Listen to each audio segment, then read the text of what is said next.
అందరికీ నమస్కారం. ప్రభుత్వ పథకాల అప్డేట్స్ ముఖ్యంగా ఇందిరమ్మ ఇళ్లకు సంబంధించి ప్రతి డౌట్ క్లియర్ చేస్తూ ప్రతి అప్డేట్ అందిస్తూ మీకు ఇందిరమ్మ ఇండ్ల ఫైనల్ లిస్ట్‌లో మీ పేరు వచ్చే వరకు, మీ అకౌంట్‌లో 5 లక్షలు పడే వరకు, మీ ఇంటి నిర్మాణం పూర్తయ్యే వరకు మీకు సూచనలు, సలహాలు మన ఛానెల్‌లో వస్తాయి. తప్పకుండా సబ్స్క్రైబ్ చేసుకోండి. వీడియోస్ అయితే లైక్ చేస్తూ ఉండండి. ఇక వివరాలకెళ్తే ఇటీవల జనవరి 26న తెలంగాణ రాష్ట్ర వ్యాప్తంగా మండలానికి ఒక గ్రామంలో దాదాపు 71,000 ఇండ్లనైతే మంజూరు చేసి వారందరికీ ఇందిరమ్మ ఇండ్ల మంజూరు పత్రాలు కూడా ప్రభుత్వం జారీ చేసింది. మరి ఈ ఇందిరమ్మ ఇండ్ల ఎంపికలో నిజమైన లబ్ధిదారులను ఎంపిక చేయాలంటూ ఇక్కడ రాష్ట్ర ప్రభుత్వం కలెక్టర్లకైతే ఆదేశాలు చేసింది. ఇక రాష్ట్రంలోని ప్రతి గ్రామంలో ఇల్లు లేని అర్హులైన పేదలందరికీ ఇందిరమ్మ ఇల్లు మంజూరుకు చర్యలు చేపట్టాలని ఇక్కడ ప్రభుత్వం అయితే భావిస్తోంది. ఇక ఇటీవల ఎంపీడీఓలతో నిర్వహించిన సమావేశాల్లో కూడా కీలక ఆదేశాలు అయితే జారీ చేయడం జరిగింది. ఏ ఒక్క అర్హులకు ఇందిరమ్మ ఇల్లు మంజూరు కారాదని, అనర్హులకి అందుకు పూర్తి బాధ్యత అధికారులే వహించాల్సి ఉంటుందని, ప్రతి ఎంపీడీఓ కార్యాలయం ఆవరణలో నిర్మించనున్న మోడల్ హౌస్ పనులను, నాణ్యతతో కూడిన పనులను వెంటనే ప్రారంభించి పూర్తి చేయాలని ఆదేశాలు కూడా జారీ చేశారు. ఇక ఇల్లు లేని పేదలకు ఇంటి నిర్మాణం చేపట్టేందుకు ప్రభుత్వం చర్యలు తీసుకుంటుందన్నారు. అందుకు అధికారులు లబ్ధిదారుల ఎంపికలో అవకతవకలు జరగకుండా ప్రత్యేక శ్రద్ధ తీసుకోవాలని కలెక్టర్ అధికారులకు సూచించారు. ఎంపిక ప్రక్రియలు అత్యంత పారదర్శకంగా, సజావుగా నిర్వహించేందుకు ప్రత్యేకంగా కృషి చేయాలని, ప్రభుత్వానికి మంచి పేరు తేవాలని చెప్పేసి కోరారు. ఇక మీరు మొత్తానికైతే ఇప్పుడు ఎమ్మెల్సీ ఎన్నికల కోడ్ మార్చి మొదటి వారంలో పూర్తవుతుంది. ఇక మార్చి రెండో వారంలో ఖచ్చితంగా ఇందిరమ్మ ఇళ్ల ఫైనల్ లిస్ట్ పెట్టే అవకాశం ఉంది. అయితే తెలంగాణ ప్రభుత్వం 4 ఏళ్లలో 20 లక్షల ఇళ్లను నిర్మించి ఇస్తామని చెప్పింది.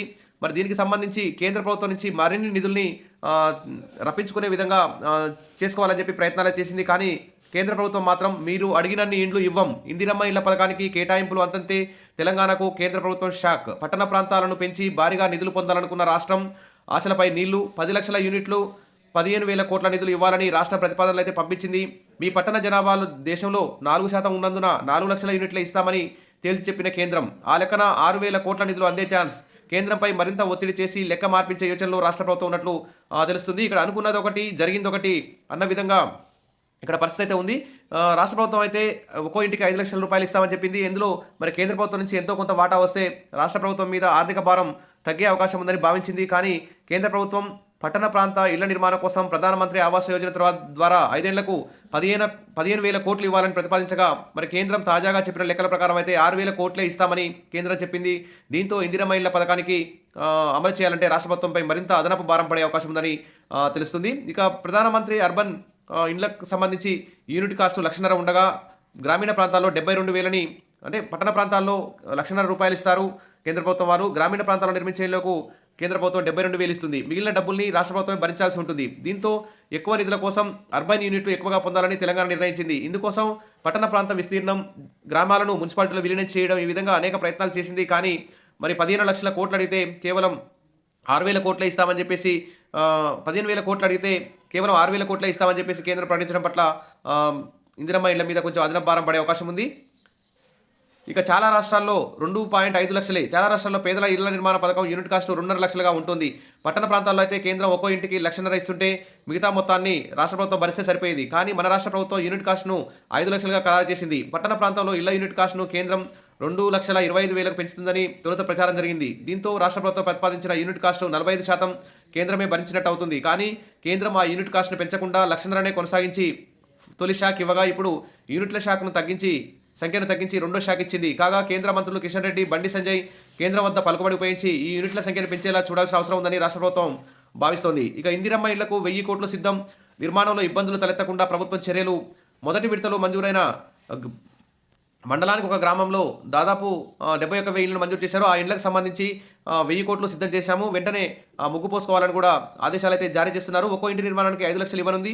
పునాది పనులు పూర్తి కాగానే మొదటి దశలో 1,00,000 రూపాయలను లబ్ధిదారుడి ఖాతాలో జమ చేయాల్సి ఉంటుంది. ఈ లెక్కన 71,482 మందికి 714 కోట్లు అవసరం. మరి కేంద్ర రాష్ట్ర ప్రభుత్వాల నుంచి వాటా రూపంలో నిధులు కేటాయిస్తారు. ఒక్కో ఇంటికి పట్టణాల్లో 1,50,000, గ్రామాల్లో 72,000 మరి కేంద్ర ప్రభుత్వం అందిస్తుంది. ఇంకా రాష్ట్ర వాటాగా పట్టణాల్లో 3,50,000, గ్రామాల్లో 4,28,000ను రాష్ట్ర ప్రభుత్వం అందిస్తుంది. కాబట్టి మొదటి దశలో చెల్లించాల్సిన డబ్బులను, నిర్మాణ సామాగ్రి కావాల్సిన డబ్బులను రాష్ట్రాలే చెల్లించాలని కేంద్రం నుంచి నిబంధన ఉంది. ఇందులో భాగంగానే గృహ నిర్మాణ సంస్థ 1,000 కోట్లను సిద్ధంగా ఉంచింది. ఇంటి నిర్మాణంలో ఎలాంటి ఆటంకాలు జరగకుండా ఉండడానికి ప్రభుత్వానికి కావాల్సినటువంటి అన్ని చర్యలు తీసుకుంటుంది. ఒక్కో లబ్ధిదారుడికి 8 ట్రాక్టర్ల ఇసుకను కూడా ఉచితంగా అందించాలని ఇప్పటికే నిర్ణయం తీసుకుంది. సిమెంటు, ఇనుము కూడా తక్కువ ధరకు అందించేలా కంపెనీలతో జిల్లాల వారీగా అధికారులతో చర్చలు జరుపుతున్నారు. రాష్ట్ర ప్రభుత్వం 5 ఏళ్లలో మొత్తం 28,000 కోట్లతో 20 లక్షల ఇళ్లను నిర్మించాలని లక్ష్యంగా పెట్టుకుంది. ఇందులో భాగంగా మొదటి దశలో 7,740 కోట్లను ఖర్చు చేయనుంది. ఇందిరమ్మ ఇళ్లకు సంబంధించి కేంద్ర ప్రభుత్వం అయితే మరిన్ని ఇళ్ళు ఇవ్వలేమని చెప్పేసి తేల్చెప్పింది. కాబట్టి మార్చి 2వ వారంలో ఇందిరమ్మ ఇళ్లకు సంబంధించి ఎమ్మెల్సీ ఎలక్షన్ కోడ్ పూర్తి కాగానే అన్ని గ్రామాల వారీగా ఫైనల్ లిస్ట్ వచ్చే అవకాశం ఉంది. ఇంకా 3,70,000 మంది అర్హులని సంబంధించి లిస్టులు అయితే గ్రామాల వారీగా ప్రకటించే అవకాశం ఉంది. అందరూ కూడా రెడీగా ఉండండి. మీ గ్రామ స్థాయి అధికారులతో, మీ గ్రామానికి చెందిన ప్రతినిధులతో టచ్లో ఉండండి. Wish all the best. మరిన్ని అప్డేట్స్ కోసం మన ఛానల్ని ఫాలో అవుతుండండి. వీడియోస్ అయితే లైక్ చేసి ఉండండి. Thank you.